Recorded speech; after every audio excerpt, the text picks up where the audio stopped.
अब वहां गए हैं तो वहां देखेंगे हमारे ये कौन वसीमानंद जी, वसीम रिजवी नाम था, नया में भी जितेंद्र त्यागी बने ये वसीमानंद जी।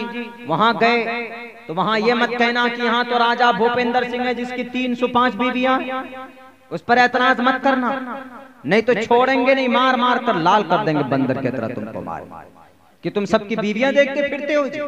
किसने कितनी शादी की, किसने कितनी शादियां की।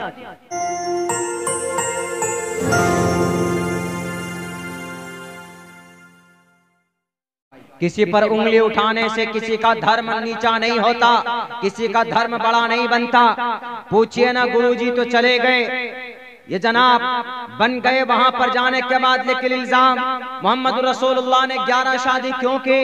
आई हैव ऑब्जेक्शन, हमें एतराज है, इसीलिए हम जा रहे हैं। तो जाओ ना जी, कौन रोका आपको? लेकिन आप क्यों इल्जाम लगा रहे मोहम्मद रसूलुल्लाह पे? अच्छा 11 शादी की मोहम्मद रसूलुल्लाह ने, तो आपने इल्जाम लगा दिया कि मोहम्मद ने 11 शादी क्यों की। अब जहां गए हैं आप तो बन गए जितेंद्र त्यागी जी बन गए। अल्लाह आपको और हिदायत दे, समझ दे। चलिए वहां चले गए, सनातन धर्म को अपनाया आपने, लेकिन आप जल्दी जल्दी हनुमान चालीसा याद कर लीजिए। वो न्यूज का एंकर पूछता उससे कि हनुमान चालीसा आता है सर? मुकम्मल तौर पर आपने कबूल किया कि नहीं किया सनातन धर्म को?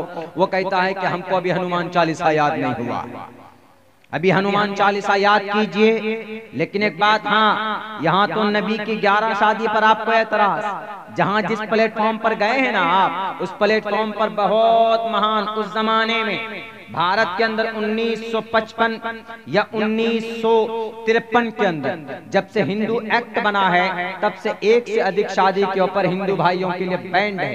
मुस्लिम के लिए 4 शादी की परमिशन है कुरान में, शरीयत में, और according to the Indian law Bharat के संविधान में इनको बैंड नहीं किया गया। वरना उससे पहले हमारे सनातन धर्मी भाई भी एक से अधिक शादी करते थे, विवाह करते थे, ऋषि मुनि लोग करते थे।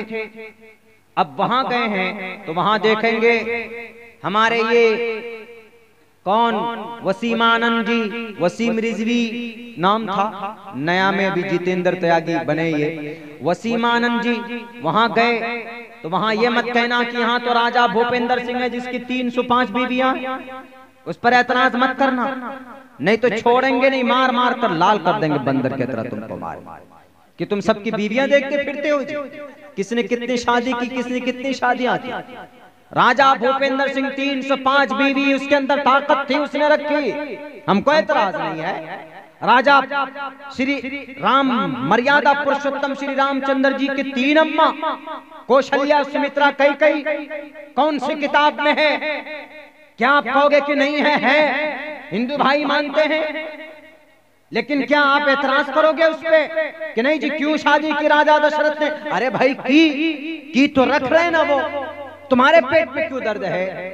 अच्छा वो छोड़ो, आप कहोगे कि जनाब श्री कृष्ण जी ने 1623 बीवियां की क्यों कही? भाई की उन्होंने, उनकी इच्छा थी तो की, सबके साथ उन्होंने बराबरी का इंसाफ किया, आपके पेट में क्यों दर्द होता? आप कहने लगे कि अच्छा राजा चित्रकेतु जिन्होंने 1 करोड़ शादी की, 1 करोड़ बीवी थी राजा चित्रकेतु की, परमात्मा आए, उनके संतान नहीं थे, संतान के चक्कर में इतनी शादी की। होता है ना हमारे यहाँ भी, जब बच्चे नहीं होते हैं तो 1 नहीं 2 शादी कर लेता, 3 शादी कर लेता कि जी संतान होंगे। तो राजा चित्रकेतु, पुराण में उनका तस्करा है, तो राजा चित्रकेतु की 1 करोड़ बीवी हो गई।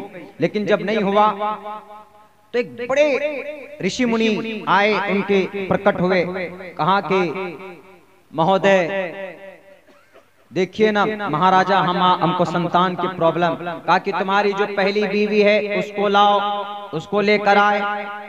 उनके पास जब तब कुछ करने के बाद मंत्र श्लोक वगैरह पढ़े गए, तब जाकर उनको एक संतान पैदा होता। तो राजा चित्रकेतु की 1 करोड़ बीवी है, तो आप वहां पर जाओगे, आप कहोगे कि अरे बाप, वहां तो इस्लाम में थे तो वहां 11 बीवी थी तो हजम नहीं हुआ। आप FIR लिखकर सुप्रीम कोर्ट पहुंच गए। अब राजा चित्रकेतु की 1 करोड़ बीवी देखोगे तो भी सुप्रीम कोर्ट पहुंचोगे, तुम्हें रहने ही नहीं देंगे इस देश में। क्यों सबकी बीवी क्यों ताक झांक करते हो? तुम्हारी बीवी छोड़कर चली गई, इल्जाम पे इल्जाम। क्या इल्जाम लगाया उन्होंने? अरे ये तो जिहादी है, कुरान में नबी नौ जिहाद में शामिल हुए, लड़ाई की।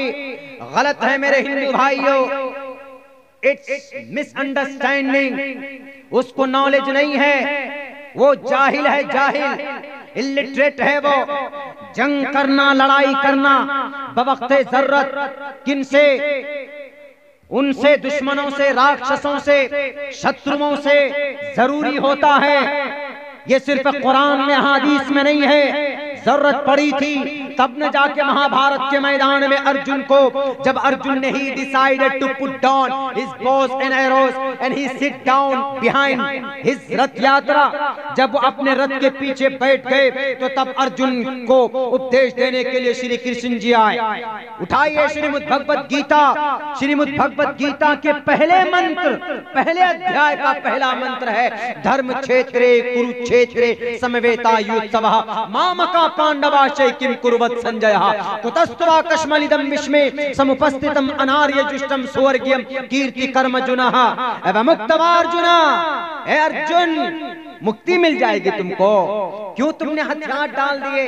अर्जुन कहते हैं कि सर, ए भगवान, ए परमात्मा, मैं कैसे मुकाबला करूं? मेरे सामने मेरे फूफा हैं, मेरे चच्चा हैं, मेरे मोहतरम दुर्योधन है सामने, इतना बड़ा ताकतवर, मैं नहीं लड़ूंगा, उनसे मुकाबला नहीं करूंगा। लेकिन अर्जुन जी ने कहा कि, अर्जुन को कहा श्री कृष्ण जी ने कहा कि नहीं, एवं मुक्तवार्जुना, अर्जुन मुक्ति मिल पाना चाहते हो तो मुक्ति नहीं मिल सकती ऐसे ही। क्यों तुम बुज़दिल क्यों बन रहे हो?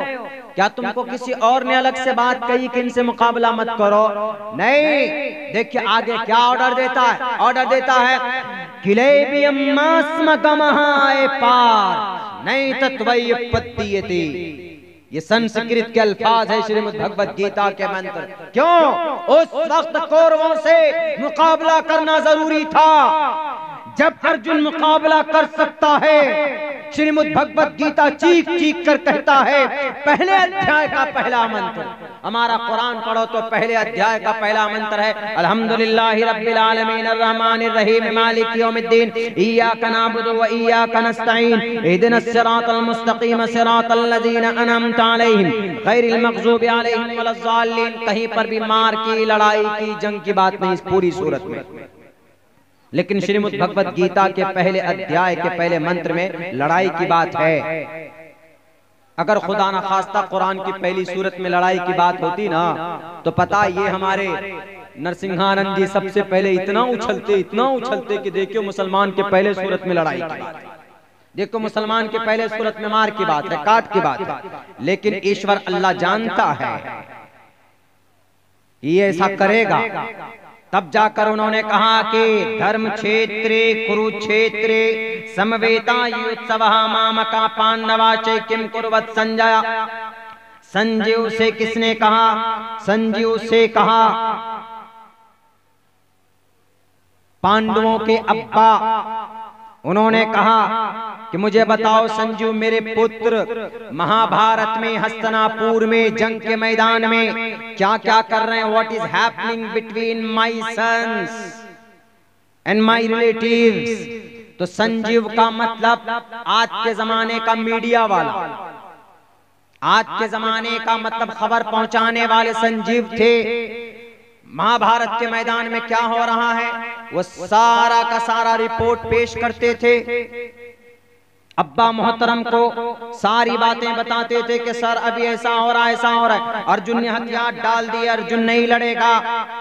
अर्जुन वो रहम आ गया उनके दिल में। तब जाकर श्री कृष्ण जी आए। कृष्ण जी कौन? कृष्ण जी वो मेरे हिंदू भाइयों 8वां अवतार है ना कृष्ण जी, 7वां अवतार श्री रामचंद्र जी है ना। हमारे हिंदू भाइयों में यह अकीदा है कि जब जब किसी राक्षस को, जब जब धर्म की हानि होती है, यदा यदा ही धर्मस्य ग्लानिर्भवति भारत अभ्युत्थानम धर्मस्य तदात्मानं सृजामहम्। ज्यादा मंत्र गीता का इसलिए पढ़ रहा हूँ क्योंकि ज्यादा गीता हर घर के अंदर पाया जाता है और गीता 5वां वेद माना जाता है। ये भी मंत्र गीता का। इसमें कहा गया कि जब जब धर्म धर्म की अच्छाई को कोई मिटाता है, कोई राक्षस मिटाता है अपने ताकत के जरिए से, अपने शराबी लुटेरे गुंडों के जरिए से, तो उस वक्त ईश्वर इस धरती के अंदर इंसानी रूप लेकर आता है और उसका मुकाबला करता।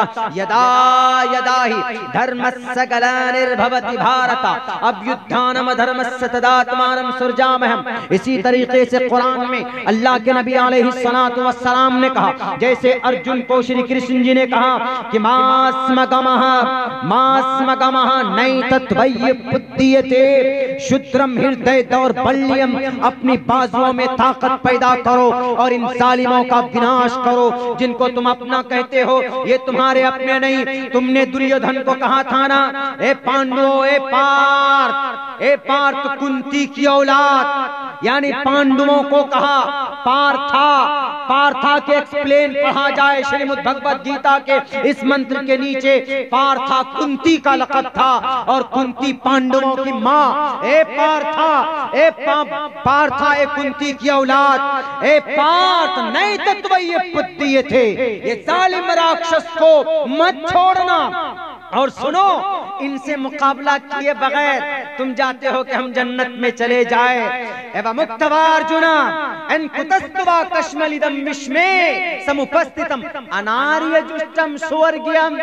क्या तुम स्वर्ग जाना चाहते हो इसके बगैर? तो अर्जुन कहते हैं कि नहीं जा सकते। अर्जुन को कहा जाता है कि तुम नहीं जा सकते, तुम्हें लड़ना होगा दुर्योधन से, तुम्हें लड़ना होगा इन लोगों से जिन्होंने तुम्हारे हक हुकूक लिए। जब मेरे हिंदू भाइयों बताओ, जब अर्जुन को कृष्ण जी उपदेश दे सकते हैं राक्षस रावण के खिलाफ, राक्षस के खिलाफ और दुर्योधन के खिलाफ वहां पर महाभारत के मैदान में, तो प्रॉफेट मोहम्मद के सहाबाए किराम को अंगारों पर रखकर भूना जाता है। खब्बाब बिन अरत के पीठ से चर्बी पिघल कर आग बुझ जाती है। बिलाल हबशी को रेतीली जमीन पर लिटाकर मारा जाता है। हजरत जुबैर की आंखें निकाली जाती है। बीबी उम्मे अम्मारा के सर से पैर तक तीरों से छलनी किया जाता है।